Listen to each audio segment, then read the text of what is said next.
Entusiasmo a Chioggia per la vittoria del centrodestra che si è presentato compatto con il candidato Mauro Armelao, il segretario del sindacato di polizia FSP che ha vinto con il 55,6%.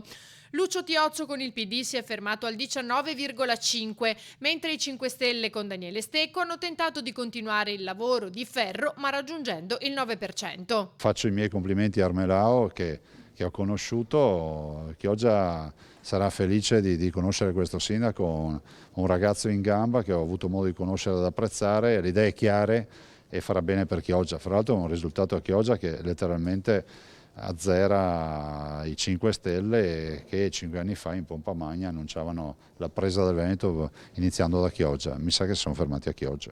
Vittoria al primo turno per Armelao che sarà il sindaco tra la gente. Dopo tantissimi anni Chioggia è tornata ad avere un sindaco della Lega, ecco, quindi è un successo importante per il partito ma per tutto il centrodestra, ecco, perché sarò il sindaco di tutti, non solo del centrodestra ma anche di quel 43%, 44% che ha votato gli altri 5 candidati. Finalmente i chioggiotti avranno un sindaco tra la gente, che è quello che interessava a loro, infatti è stato premiato il nostro progetto. Molti i progetti da attuare nell'immediato. Negli ultimi 5 anni Chioggia è stata abbandonata dalla politica, tant'è che l'astensionismo è un dato che mi fa riflettere. Dovrò ovviamente far decollare questa città, dovrò far ritornare Chioggia ad essere protagonista come negli anni addietro e c'è bisogno di tutti. Lavorerò per far squadra chiaramente con tutte le categorie economiche della città e vorrò incontrare in prima battuta ovviamente tutti i dipendenti comunali.